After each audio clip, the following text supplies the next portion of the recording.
49.3세, 50이 되기 이전에 자산이 딱 그 정도를 가지고 있다면 노후에 재력 때문에, 돈 때문에 문제되는 일은 없을 거예요. 이제 여기다 투자를 해놓고 나면, 시간이 지나고 나면 자연스럽게 그것들이 알아서 자산을 키워줘서 50 전에는 그 연봉의 10배 정도의 자산은 충분히 누구나 다 가질 수 있다고 생각합니다.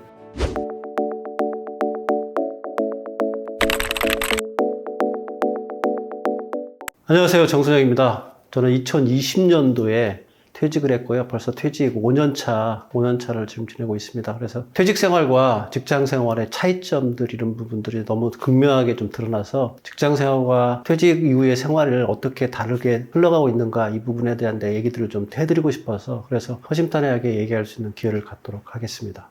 보통의 사람들을 생각하기에 이제 대기업을 다니고 대기업에 임원을 했으면 퇴직 이후에 삶이 다 보장될 거라는 생각을 가지고서, 대부분 다 직장에 다니고 있을 때는 그런 생각을 가지고 할 겁니다. 근데 직장 생활하는 건 저는 이런 표현을 많이 해요. 단체전이다. 퇴직 이후의 생활은 뭐냐면요, 개인전이에요. 그것도 철저하게 혼자서 해야 될 개인전. 예를 들어 설명드린다면 역도. 오로지 자기 혼자서밖에 할 수 없는 그런 거기 때문에, 직장 생활을 잘했다고, 그러니까 축구를 잘했던 축구선수가 역도를 잘할 수 있느냐? 절대 아닙니다. 그래서 퇴직 생활을 잘해가지고 퇴직 이후에 더 빛나는 사람도 있는 반면에, 직장 생활 때는 잘했는데 퇴직 이후에 더 빛이 꺼진 사람들도 많이 있습니다. 그래서 직장 생활, 대기업, 임원 했다고 해서 꼭 안정된 게 아닙니다. 퇴직 이후에 어떻게 살아갈 거에 대한 준비들은 반드시 직장 생활을 했을 때 퇴직 이후의 삶이 빛날 수 있다는 부분들을 여러분들 인식하셔야 돼요. 혹시나 여러분들 중에 지금 대기업에서 임원하고 계신 분들 어깨에 뽕이 엄청 들어가 있을 텐데, 여러분들 자신하지 마세요. 여러분들은 직장 생활의 그 테두리 내에서의 임원일 뿐이에요. 나오고 나면 다시 자연인으로 들어와서 오롯이 바닥부터 다시 해야 된다, 이런 생각을 가지시고서 준비하셔야 된다, 이 얘기를 다시 또 강조해서 좀 드리고 싶습니다. 가장 큰 착각은 이거 같아요. 직장 생활을 잘하면 직장 생활 이후에, 퇴직 이후의 생활도 잘할 거라는 착각. 이 사회가 나이가 먹은 사람은 다 어른으로 대접해 줄 거라는 생각. 직장 생활에서 배워왔던 내 기술이 퇴직 이후에도 효과적으로 사용될 거라는 착각. 이런 착각들이 있기 때문에 여러분들은 퇴직 이후에는 다시 부딪히면 할 수 있겠지, 이런 생각을 하는데 전혀 아니에요. 퇴직을 준비하는 부분들은 반드시 직장 생활을 하면서 준비해야 될 부분들이 따로 있고요. 이런 부분들을 준비 안 했을 경우에는 다시 또 시작하는 부분에서 훨씬 힘겨움을 경험할 수밖에 없습니다. 제가 주변에 있는 이제 임원들 얘기를 하나 해드릴게요. 임원들 얘기를 해드리는 이유가 뭐냐면, 임원들이 퇴직한 이후에 얼마나 어려움 현실을 갖다 부딪히고 있느냐, 이 얘기를 해드리기 위해서 이 얘기를 하는 겁니다. 임원 다니면 저는 이제 이렇게 표현하는데, 스크린 골프에서는 싱글 치시는 분들이라고 해요. 스크린 골프에서는 잘 쳐요. 그냥 방향대로 툭툭툭 치면 잘 치기 때문에 잘 치는데, 퇴직하고 나면 이게 필드 골프예요.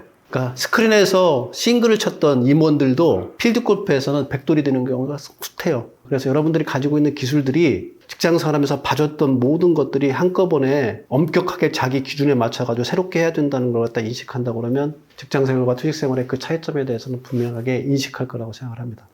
노후 준비라 그러면 여러분들은 그냥 언뜻 생각하면 가장 중요한 노후 준비 딱 그러면 한 가지를 떠올릴 거예요. 돈. 근데 이 돈을 이 한 가지뿐만 아니라 노후 준비에는 돈 이외에 다른 요소들이 많이 준비 들어갑니다. 근데 우선은 먼저는 돈 얘기부터 해드릴까요? 돈을 실질적으로 이제 준비하는 노후 준비는 가장 최적기는 40이에요. 40이 왜 최적기냐면, 제 기준으로 놓고 보면 40 정도 됐을 때 가장 안정되어 있던 시기예요. 경제적으로나 사회적으로나 가정적으로나. 제가 40 되는 해에 팀장을 달았어요, 직장 내에서. 팀장을 달았기 때문에 40 딱 되는 순간에 팀장을 달고 시작하니까 월급이 많이 올라갔고요. 내가 40 되는 시기에 우리 애들이 이제 초등학교 고학년들 올라갔어요. 그래서 가정적으로도 어느 정도 안정되고. 그러다 보니까 이때 시기에는 뭘 해야 되냐면요, 이런 안정된 기반을 가지고서 사실은 재테크를 그때 최적으로 할 수 있는 시기가 바로 그 시기예요. 20대 했을 때는 어떤 직장을 선택할 것인가에 대한 고민을 했을 거고, 그렇게 해서 직장에 들어가면 그 직장을 다니면서 30대에는 죽어라고 그냥 저축만 해가지고 종잣돈을 마련하는 걸 했고요. 그걸 갖다가 모아서 40대에 비로소 재테크에 본격적으로 뛰어드는 시기가 40대예요. 그리고 이렇게 뛰어들 수 있게 되는 게, 30대에 모아놓은 종잣돈도 있지만 40대 정도 팀장 정도 되면은 기본적으로 연봉이 올라가 있기 때문에 사회적인 신용이 높기 때문에 레버리지도 이용하기가 쉬워요. 종잣돈과 레버리지 중에서 돈을 보태가지고 목돈을 만들어가지고 투자를 하게 되면 이때 투자할 때 어디다 투자하냐면 불변자산에 투자하게 되면 실패할 확률이 거의 없어요. 저 같은 경우로 예를 든다고 그러면 제가 30대 때는 계속 저축만 했던 것 같아요. 그래서 저축만 해서 한 달에 한 200만 원씩을 반드시 저축하자 그래서 10년 동안 모았던 게 1997년부터 2007년까지 모았던 게 2억 3천을 모았어요. 2억 3천에다가 대출을 1억 5천 받아서 3억 8천짜리 재건축 아파트를 샀던 게 이게 바로 투자했던 거고 이 투자가 지금은 3배, 4배까지 올라가 있는 그런 불변자산이 된 거예요. 이렇게 보통은 재테크를 하게 그렇게 코스별로 오기 때문에 그래서 재력이라는 걸 안정화시켜서 노후 준비를 할 수 있는 가장 최적기는 마흔입니다. 그래서 혹시 여러분이 지금 마흔을 살고 계신다면 마흔에는 반드시 재테크를 통해서 재력이라는 걸 반드시 확보해 놓아야 됩니다. 퇴직이가 되면 소득이 사라지는 순간에 무슨 일이 벌어지냐면 더 이상 자산을 증식할 수 있는 수단이 없어요. 기본적으로 노후에 준비가 될 수 있는 자산 정도는 확보하셔야 돼요. 그 금액을 어떻게 산정하느냐? 전 이렇게 얘기를 합니다. 퇴직하는 순간에 마지막 받았던 연봉에 곱하기 10을 하면 그게 순자산이 될 거예요. 그 정도는 확보해야 돼요. 예를 들면 연봉이 5천만 원이었으면 곱하기 10 하면 5억. 1억에 뜨면 곱하기 10억. 그래서 49.3세 50이 되기 이전에 자산이 딱 그 정도를 가지고 있다면 노후에 재력 때문에 돈 때문에 문제되는 일은 없을 거예요. 저 같은 경우는 50에 했을 때 재테크를 좀 잘해놔서 그거에 한 30배 정도의 수준의 자산을 가지고서 퇴직을 했기 때문에 퇴직 이후에 내가 하고 싶은 일을 할 수 있게 그렇게 한 겁니다. 퇴직 이후에 자기가 하고 싶은 일을 한다는 이 일 자체가 노후 준비 하나예요. 그래서 첫 번째 부분은 재력 부분에 대한 얘기를 해드렸고요. 노후 준비의 재력이 가장 적합하게 해야 될 시기는 마흔이다. 이 얘기를 다시 한번 강조해드리고 싶습니다. 첫째 부분은 이거예요. 각각의 시기별로 해야 될 역할들을 갖다가 충실하게 하는 것들이 중요합니다. 재테크를 놓고 보면 재테크가 5단계를 갖다가 거쳐가면서 재테크가 형성이 돼요. 첫째 부분은 뭐냐면 소득 수단이 있느냐. 두 번째 부분은 지출 관리를 어떻게 잘하느냐. 세 번째 부분은 그렇게 해서 남겨진 돈들을 갖다가 저축 어떻게 쌓아가느냐. 이렇게 쌓아가지고 종잣돈을 만들면 거기다가 내 돈만으로 가지고 부족하니까 다른 사람의 돈을 갖다 빌려오는 레버리지 이용하는 부분들, 대출이 계단을 갖다 밟아야 되고요.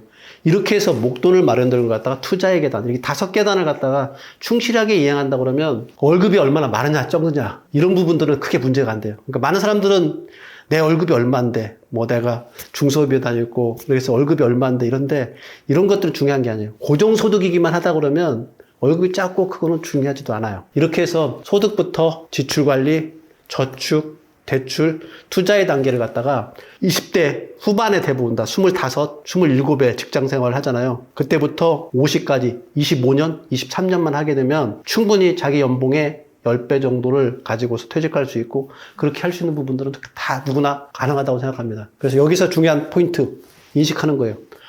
소득에서 내가 관리해야 될 게 무엇이고 지출에서 내가 관리해야 될 게 무엇이고 저축에서 내가 포인트 잡아야 될 게 무엇이고 대출에서 포인트 잡아야 될 게 무엇이고 투자할 때 어떻게 투자해야 될 것인가 이 부분에 대한 이 5가지에 대한 기본 부분들을 갖다가 가지고 계신다 그러면 누구나 다 할 수 있을 것 같습니다. 소득의 가장 큰 힘은 뭐냐면요. 그러니까 월급의 가장 큰 힘이 뭐냐면 매달 고정적으로 나온다는 거예요.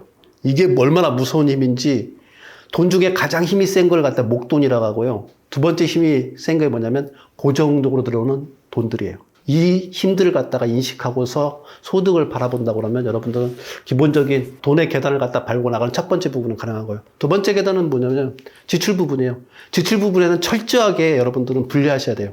자산을 만드는 자산과 지출을 만드는 소비와 정확하게 분리하셔야 돼요. 제가 보면 여러분 주변에 그 젊으신 분들 중에 가장 큰 착각이거든요. 소비가 투자라고 생각하시는 분들도 꽤 있더라고요. 특히 예를 든다 그러면 자동차에 대한 소비 부분도 이 자동차는 미래의 자산을 끌어다가 쓰는 미래의 소득을 끌어다가 쓰는 가장 안 좋은 대출이에요. 그래서 자동차에 대한 소비라든가 이런 부분들은 사실은 20대, 30대 때는 철저하게 줄일 필요성이 있습니다. 이때가 왜 줄여야 되냐면 이때 비로소 지출 관리를 해야만이 그렇게 해서 뭉쳐진 돈들이 큰 힘을 발휘하기 때문에 그때 잠깐의 인내 부분들은 감수하셔야 돼요.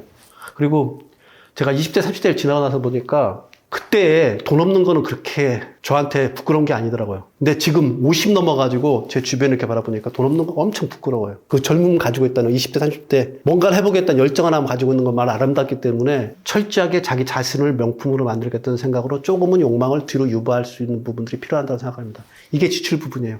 이렇게 해서 지출을 하게 되면, 그렇게 지출을 통제하게 되면 아무리 월급이 작더라도 돈은 쌓이게 돼 있어요. 이걸 갖다가 30대까지는 저축만 하세요. 투자보다는 저축만 하시는 게 좋은 것 같아요. 저축한다는 게 어떤 의미냐면 이자를 받기 위한 것들을 하는 게 아니라 그냥 원금을 쌓아간다고 생각하세요.